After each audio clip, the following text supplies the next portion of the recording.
Kasaragod plywood ഫാക്ടറിയിൽ boiler പൊട്ടിത്തെറിച്ച് ഒരു തൊഴിലാളി മരിച്ചു. ഇതര സംസ്ഥാന തൊഴിലാളി നജുറിൽ അലിയാണ് മരിച്ചത്. പരിക്കേറ്റവരിൽ 4 പേരുടെ നില ഗുരുതരമാണ്. കുമ്പള അനന്തപുരം വ്യവസായ പാർക്കിലെ പ്ലൈവുഡ് ഫാക്ടറിയിലാണ് അപകടം ഉണ്ടായത്. പൊട്ടിത്തെറിയിൽ സമീപത്ത് ഫർണിച്ചർ കടയിലുണ്ടായിരുന്ന പ്രകമ്പനത്തിന്റെ ദൃശ്യങ്ങൾ മീഡിയ വണ്ണിന്.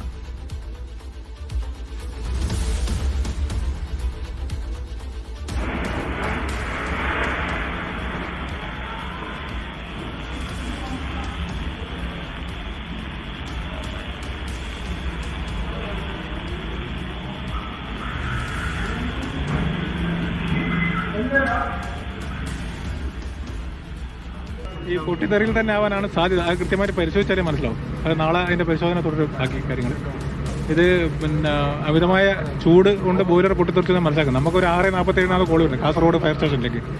അപ്പോൾ നമ്മളിവിടെ എത്തുമ്പോൾ തന്നെ എല്ലാ കാഷ്വാലിറ്റീനെ ഇവർ ഇവിടുന്ന് ഹോസ്പിറ്റലിലേക്ക് മാറ്റിയിട്ടുണ്ടായിരുന്നു. ഈ ഇപ്പോൾ പൂർണ്ണമായി അണച്ചിട്ടുണ്ട്. നമ്മൾ JCB കൊണ്ടുവന്ന് മാറ്റി ഇതിൻ്റെ റോ മെറ്റീരിയൽസ് കംപ്ലീറ്റ് വലിച്ച് മാറ്റി കംപ്ലീറ്റ് അതിൻ്റെ കൂടെ തന്നെ വേറെ ആരെങ്കിലും ഇതിൻ്റെ അകപ്പെട്ടിട്ടുണ്ടോ എന്ന് നോക്കി ഫുള്ളായിട്ട് ആക്കിയപ്പോൾ നമ്മളിപ്പോൾ ഏകദേശം വൈൻഡപ്പ് ചെയ്യാനായി.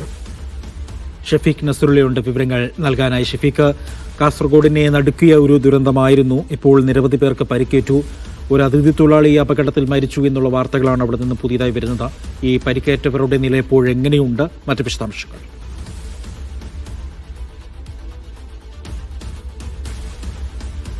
അസം സ്വദേശിയാണ് ഈ അപകടത്തിൽ മരിച്ചത്. അപകടത്തിൽ മരിച്ച അസം സ്വദേശിയാണ്. അദ്ദേഹം കാസർഗോഡ് ജനറൽ ആശുപത്രിയിലേക്ക് മാറ്റിയിട്ടുണ്ട്. രാവിലെ പോസ്റ്റ്മോർട്ടം നടപടികൾക്ക് ശേഷമാവും അത് നാട്ടിലേക്ക് കൊണ്ടുപോകുന്നതുമായി ബന്ധപ്പെട്ട നടപടിയിലേക്ക് കടക്കുക. 5 പേർക്കാണ് അതീവ ഗുരുതരാവസ്ഥയിൽ തുടരുന്നത്. മംഗളൂരുവിലെ ആശുപത്രിയിലാണ് അവർ ചികിത്സയിലുള്ളത്. 9 പേർക്ക് ഈ അപകടത്തിൽ പരിക്കേറ്റിട്ടുണ്ട്.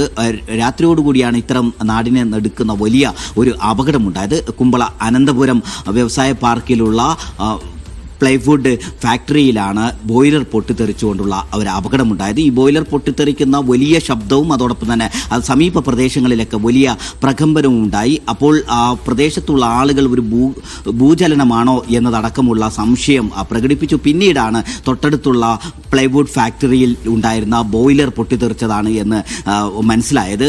സമീപ പ്രദേശത്തുള്ള വീട്ടിലും അതോടൊപ്പം തന്നെ തൊട്ടടുത്തുണ്ടായിരുന്ന ഫർണിച്ചർ കടയിലുമൊക്കെ അതിൻ്റെ പ്രകമ്പനം ഉണ്ടായി. അങ്ങനെ വലിയ ഒരു ശബ്ദവും അതോടൊപ്പം തന്നെ വലിയ പ്രകമ്പനവും ഉണ്ടാക്കിയ ഒരു അപകടം, ഒരു സ്ഫോടനമാണ് ഉണ്ടായത്. ഈ സ്ഫോടനം ഈ ബോയിലർ അമിതമായ ചൂട് കാരണം പൊട്ടിത്തെറിച്ചതാ എന്നതാണ് ഇപ്പോൾ പ്രാഥമികമായ നിഗമനം. അന്വേഷണം നടത്തുന്നതിന് ജില്ലാ കളക്ടർ നിർദ്ദേശം നൽകിയിട്ടുണ്ട്. എന്താണ് ഇത്തരം ഒരു അപകടത്തിന് കാരണം എന്നതടക്കമുള്ള കാര്യങ്ങൾ അന്വേഷിക്കും. അതോടൊപ്പം ഫയർഫോഴ്സും മറ്റും മുഴുവൻ ഭാഗങ്ങളിലും തെരച്ചിൽ പൂർത്തിയാക്കിയതിനു ശേഷം ഇപ്പോൾ അവസാനിപ്പിച്ചിട്ടുണ്ട്. തൊഴിലാളികൾ ആരും തന്നെ ഈ ഫാക്ടറിക്കകത്ത് കുടുങ്ങിക്കിടക്കുന്നില്ല എന്ന് ഉറപ്പുവരുത്തിയിട്ടുണ്ട്. ഈ ഫാക്ടറിയിൽ 150ഓളം തൊഴിലാളികളാണ് ജോലിക്കാരായിട്ടുള്ളത്. ഇതിൽ 20ഓളം ആളുകൾ അപകട സമയത്ത് ഇതിൽ ജോലി ചെയ്തിരുന്നു. 4 പേരാണ് അപകടം നടക്കുമ്പോൾ അതിനകത്തുണ്ടായിരുന്നത് എന്നാണ് പറയുന്നത്. അതിൻ്റെ സമീപ പ്രദേശത്തും മുൻപിലുമൊക്കെ ഉണ്ടായിരുന്ന ആളുകൾക്കും അപകടത്തിൽ പരിക്കേറ്റിട്ടുണ്ട്. 9 പേർക്കാണ് പരിക്കേറ്റത്.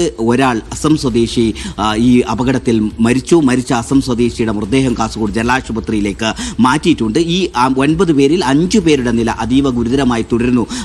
അവർ മംഗളൂരുവിലെ ആശുപത്രിയിലാണുള്ളത്. മറ്റുള്ള ആളുകൾ കുമ്പള, കാസർഗോഡ് ഭാഗങ്ങളിലെ ആശുപത്രിയിൽ ചികിത്സയിലാണുള്ളത്. ഈ 5 പേരുടെ നിലയാണ് അതീവ ഗുരുതരമായി തുടരുന്നത്. അവർക്ക് തീവ്ര പരിചരണ വിഭാഗത്തിൽ ചികിത്സയിൽ തുടരുന്നുണ്ട്. അജി.